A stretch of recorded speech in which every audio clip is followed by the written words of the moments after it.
तरह से समझे हम कि अगर हमारे घर में सारे ऐश्वर्य हमारे कर्मों की वजह से मिले, अच्छा घर में हमारा जन्म हुआ, सारे सुख संसाधन हमारे को प्राप्त हुए, तो वही संसाधन कभी कभी हमें बुरे रास्ते की तरफ मोड़ देते हैं। तो ये पुण्य कर्म भी वापस हमें गर्त की तरफ ले जाते हैं। तो यहाँ पर अर्जुन जो है भगवान कृष्ण से पूछते हैं, प्रभु इस इंसान की ना तो इतनी आंखें हैं, ना तो ये सब कुछ देख पाते हैं, तो आपने ऐसे क्या ये यात्रा बनाई कि हमें पता ही नहीं कि हमें कौन सा कर्म करना है। तब कृष्ण भगवान बोलते हैं, देखो पाप कर्म और पुण्य कर्म के बीच में एक पॉइंट है जिसको बोलते हैं मोक्ष कर्म। दोस्तों, मैं भी विनोद उपाध्याय जी के संग बैठा हूँ, अपने मित्र, क्योंकि अक्सर हम लोग यहाँ पर बैठते हैं और कभी कभी योगा करने चले जाते हैं, ऊपर साइड को भी घूमने चले जाते हैं। तो परसों ऐसा हुआ, अचानक टहलने गए थे तो कुछ ऐसी वार्तालाप चली पवनदीप राजन की एक वीडियो देखने में। उनके अचीवमेंट को देख के बहुत खुशी मिली। तो कुछ ऐसी बातें होने लगी कि कैसे इतना बड़ा अचीवमेंट हो सकता है, क्या हमें हमारे पूर्वजों के क्या ऐसे सत्कर्म रहे होंगे, क्या हम लोगों को हमारे जीवन में अच्छा चरित्र रहा होगा जो इतने अच्छे अचीवमेंट मिलते हैं जीवन में। तो उसी बारे में कुछ भावुकता आ गई। तो विनोद उपाध्याय जी ने एक बड़ा अच्छा सब्जेक्ट के बारे में जिक्र करने लग गए। तो उस समय उतने साधन मेरे पास थे नहीं, तो मैंने कहा यार क्यों नहीं इसका खाली ऑडियो ही बना लूँ, इस समय ऑडियो उनका रिकॉर्डिंग कर लूँ, ताकि वो जानकारी बार बार हमारे जहन में रहे और हम उसको सुने और हो। तो इसी माध्यम से उसको शेयर करने को भी मन किया। तो ऑडियो क्लिप है, आगे आप ऑडियो क्लिप देखेंगे और बहुत गहराई से पुण्य कर्म पाप कर्म तो हम सब जानते हैं, लेकिन एक मोक्ष कर्म होता है, उसका जो एग्जाम्पल उन्होंने दिया, उसके बीच की जो कड़ी बताई, वो लाजवाब है, वो अद्भुत है। जितनी बार सुन रहा हूँ उतनी बार सुनने को मन कर रहा है। तो आप लोगों से गुजारिश है कि बहुत अच्छे तरीके से आप पूरा ऑडियो सुनिएगा और मेरे ख्याल से आपको भी एक अद्भुत आनंद आएगा। आनंद के साथ एक अद्भुत ज्ञान की अनुभूति होगी। मैं विनोद भाई से कहूँगा कि कैसे आप इतनी गहराई में गए उसके। देखिए, थोड़ा बहुत ऐसा होता है कि कुछ आपका संस्कार होते हैं जो आपको आपके परिवार से मिलते हैं, उसी के माध्यम से सभी चीज़ें आपको सब चीज़ आपको ज्ञान भी प्राप्त होता रहता है आपके बड़ों से, आपके सयानों से। फिर आपकी जो आपका जो सानिध्य है, कैसे लोगों के कैसे विचारों के बीच में है, तो ये सब चीज़ें पढ़ने से, पुस्तकें पढ़ने से, लोगों के ज्ञान की वजह से, बुद्धिजीवी के साथ संपर्क होने की वजह से ये सब चीज़ हो जाती है।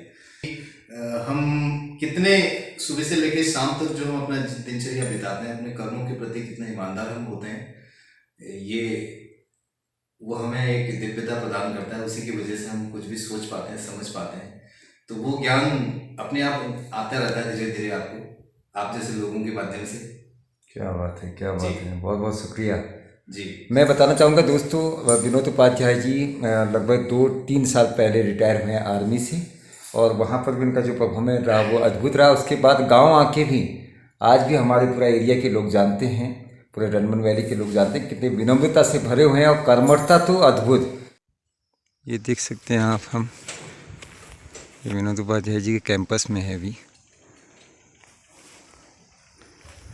और यहाँ से सोमेश्वर का जो व्यू दिखता है वो तो अद्भुत है। सोमेश्वर, कौसानी, पूरी वैली का व्यू दिखता है यहाँ से, आप देख सकते हैं ये अद्भुत नज़ारा।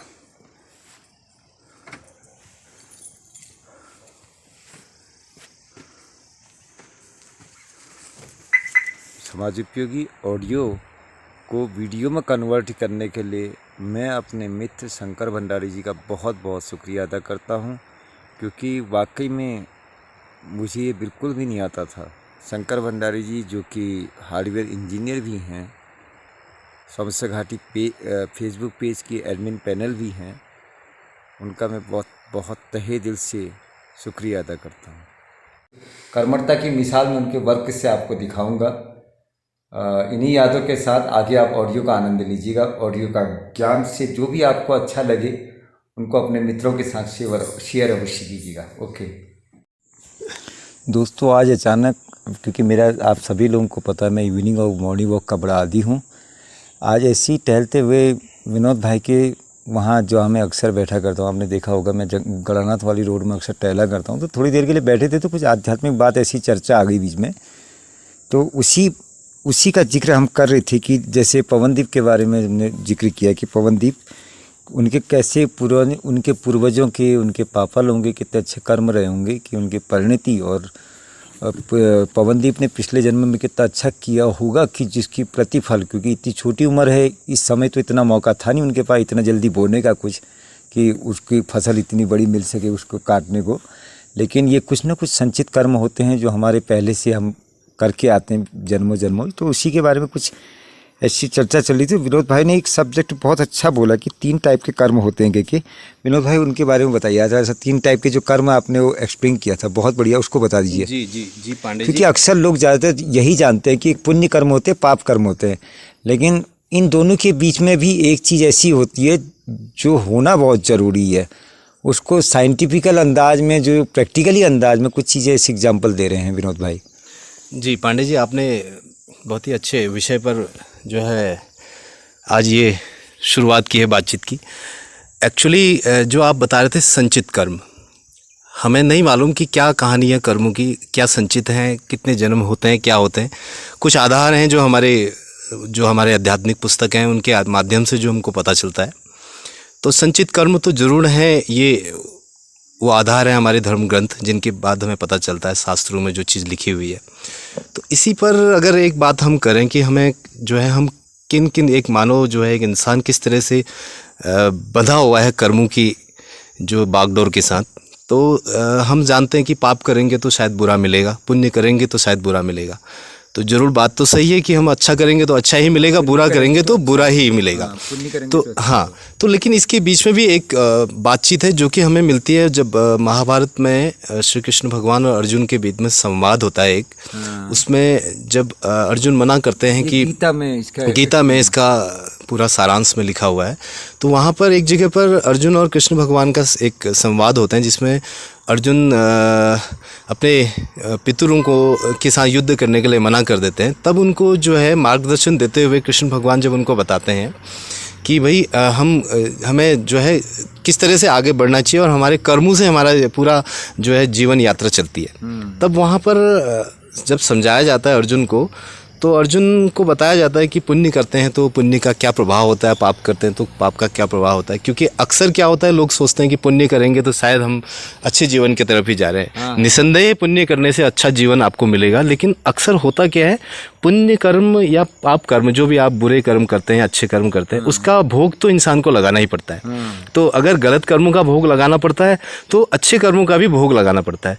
तो इंसान जब अच्छे कर्म कर रहा है तो उसकी जीवन यात्रा में अच्छा और अगले जीवनों में भी अच्छा होता रहता है। लेकिन अक्सर क्या होता है, पुण्य कर्म का संचय जो होता है हमारे पास, वो कभी कभी हमें वापस गर्त की तरफ भी उठा के ले जाता है।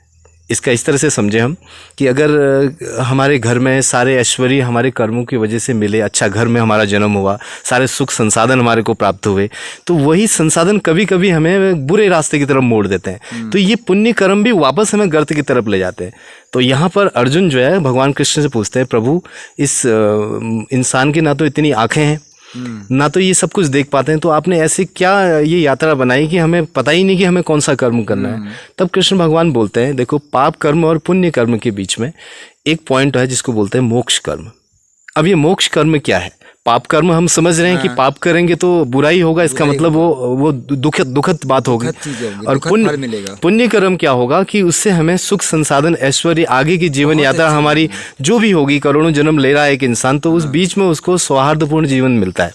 तो लेकिन पुण्य कर्म की वजह से वापस वो पाप कर्म की तरफ कन्वर्ट हो जाता है, डाइवर्ट हो जाता है कई बार। फिर वहां से तो उन्होंने ये बोला कि तो कैसे ये इस मतलब पुण्य कर्म से, मतलब कहने का मतलब ये पुण्य कर्म से जो हमें सुख साधन मिले किसी न किसी जन्म में, जो लगातार मिलते रहे, तो किसी जन्म में हम उससे दुरुपयोग हो सकता है हमारे जीवन। हाँ, ये उसका गलत उपयोग कर सकते हैं। हाँ, हम जाके वापस फिर वहीं पहुंच सकते हैं। तो इसलिए बोला कि ये इस तरह के इंसान जिसकी चक्षु नहीं है इतना देखने की, वो क्या करे, कौन से कर्म करे जिससे कि इन बंधनों से बच जाए। तब उन्होंने बताया कि आपको इन दोनों पॉइंट के बीच में एक कर्म होता है मोक्ष कर्म।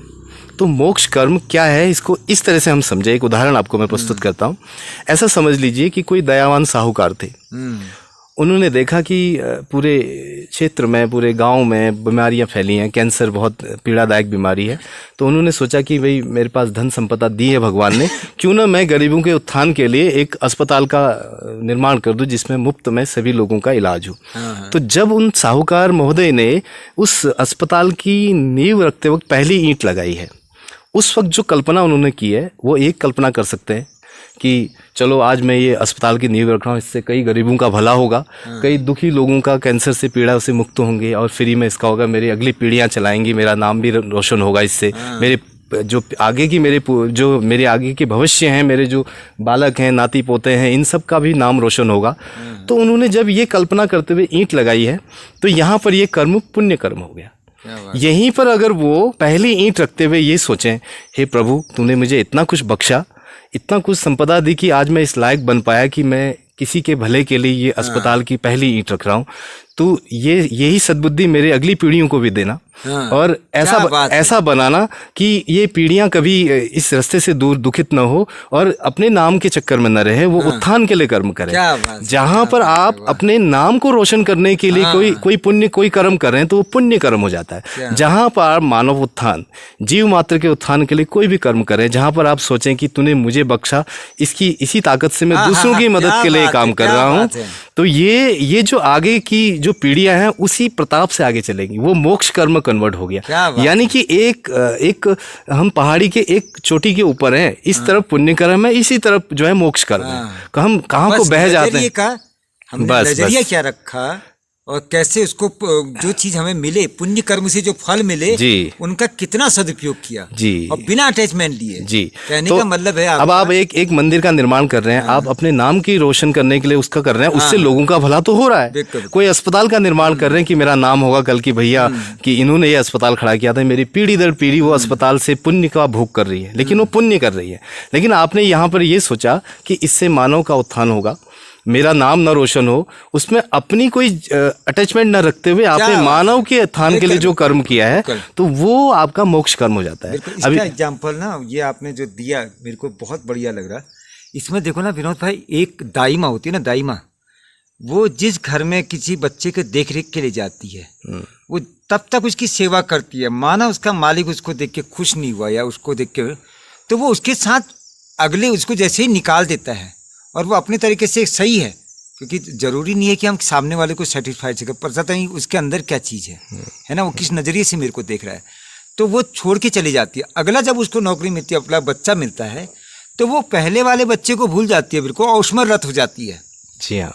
तो इसका मतलब उसने जब तक थी उसने सेवा की और कोई अटैचमेंट नहीं रखा। जैसे कहते हैं ना कि जो तारीफ होती है, जो कर्मों से जो आपको आनंद मिलता है, जो कर्मों से आपको आपकी तारीफ होती है, आपका मान सम्मान बढ़ता है, उसको बॉडी के बाहरी लेवल में ही रखना चाहिए, अंदर टच नहीं करना चाहिए। जिस प्रकार सेंट, जी हाँ, वो बाहरी बाहर पड़ती है, उसके बाद वो उड़ जाती है, जी हाँ, वो अंदर आत्मा को टच नहीं करती। तो सेंट की तरह वो बाहर से उड़ जानी चाहिए, क्योंकि देने वाले का ज्यादा सत्कार मानना चाहिए बगैर कि अपने लेने से ज्यादा। बिल्कुल बिल्कुल, ये वास्तव में तो बहुत यही एक बात है। जैसे कि हम बहुत सारे मंदिरों के नाम सुनते हैं कि बिरला मंदिर है, ये सब पुण्य कर्म के तहत ही है। बिरला तभी रखा गया कि मेरा नाम रोशन हो, क्या बात, तभी तो बिरला मंदिर है, नहीं तो कोई भगवती मंदिर होता वहां पर कुछ होता। तो मतलब जो भी कर्म, उससे मानव कल्याण का उत्थान तो हो रहा है, दर्शन कर रहे हैं, पुण्य के भोग वो कर रहे हैं, लेकिन पुण्य के भोग वापस में उस पीढ़ी को कहीं और गर्त में भी ले जा सकते हैं।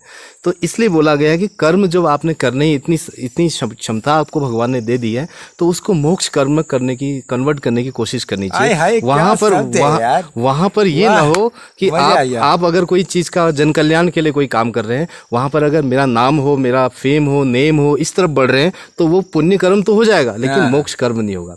वहां पर अगर आप अस्पताल की नींव की ईंट रख रहे हैं, वहां ये रखो, प्रभु तूने मुझे दिया, इन सब का भी भला हो, और मेरी पीढ़ियों को भी ये मति देना कि वो इन सब के भलाई के लिए कर्म करते रहें। ये तेरी दी हुई संपदा मेरे पास थी, मैंने तेरे ही लोगों के ऊपर अर्पित की, आपका बहुत धन्यवाद करते हुए इस तरह से अगर कोई कर्म करेगा वो मोक्ष कर्म होगा, जो कि उसको भी तारेगा, उसकी पीढ़ियों को भी तारेगा। क्या बात, यही था, मजा आ गया जी, शुक्रिया विनोद भाई, दिल खुश कर दिया भाई, गुड।